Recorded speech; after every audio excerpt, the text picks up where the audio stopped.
مساء الخير. النهارده معانا استاذه منال.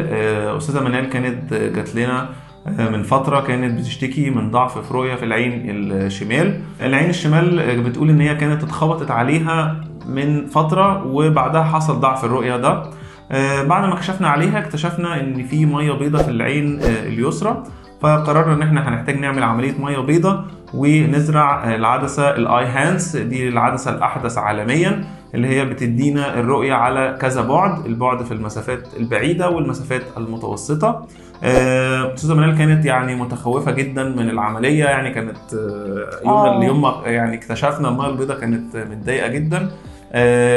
فيعني هي هتحكي لنا بقى بعد التخوف ده شعورها كان ايه قبل العمليه ووقت العمليه وبعد العمليه. فيعني قول لنا يوم ما اكتشفتي كانت ايه الشعور بتاعك؟ يوم ما اكتشفت كنت بعيط طبعا، حتى وانا قاعده في العياده لغايه لما اخدت القطره بتاعه توسيع حدقه العين. فطبعا كنت مذهوله، يعني ازاي انا في السن ده وهيجي لي ميه بيضاء؟ ما توقعتش ان الموضوع كان سبب تاني هو الخبطه. ولكن دكتور كريم قال لي لا ما تخافيش والامور هتبقى بسيطه وكويسه. لكن برضو شعور الخوف يعني تغلبني، لدرجة ان انا لما كنت يوم العملية كنت ضغطي 149 على 89. فبرضو حتى الممرضات هناك في المركز وكده راحوا قالوا لي حاولي انك انت تبقي بي ريلاكس، لانك انت لو الضغط كان اوفر قوي كانت هتبقى العملية كانت هتقف، ما كانتش هتستمر.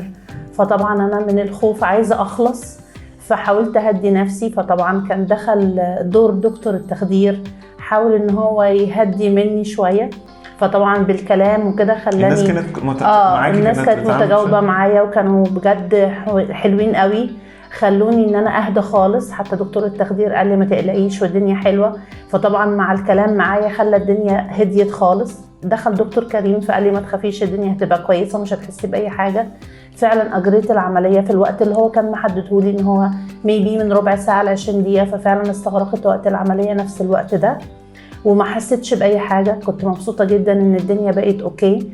فحسيت اني لما دكتور كريم قال لي الحمد لله على السلامه اثناء ما انا كنت لسه ما قمتش من على السرير، كنت مبسوطه جدا. فلما جيت تاني يوم وشلت الغطا من على عيني لقيت الرؤيه كانت حلوه بجد. انا مبسوطه لان هو خلاني في ثقه في نفسي، ما خفتش، طمني.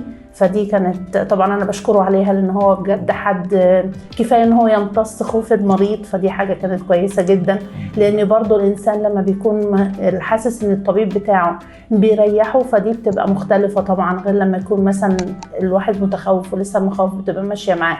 لكن هو عمل لي زي درس كده خلاني الدنيا هديت، كانت الامور ماشيه ريلاكس خالص، كان بطبيعه حلوه وهاديه. فطبعا انا بشكر دكتور كريم وانا مبسوطه اني اتعرفت عليه، يعني لان حد بجد جميل. الكلام الجميل ده كله ده مش كلام، انا ما عملتش اكتر من المفروض. ده مش كلام يا دكتور، كفايه مقابلتك، كفايه صدرك الرحب في استقبال اي اسئله، كفايه انك انت بتريح المريض. فطبعا شخصيه هاديه لذيذه، كمان ارتحت معاه بجد، كنت مسلمه نفسي وانا مش قلقانه خالص، واخده ثقه فيه ان هو قال لي ما تخافيش. والحمد لله نشكر ربنا طبعا وجوده معايا ومعرفتي بيه دي حاجه كبيره جدا، وده هديه من عند ربنا. ربنا يخليكي. شكرا يا دكتور، والحمد لله على سلامتك، وان شاء الله كده دايما نبقى مطمنين عليكي. ميرسي يا دكتور، ربنا يخليك، الفضل يرجع لك. ميرسي يا دكتور، شكرا.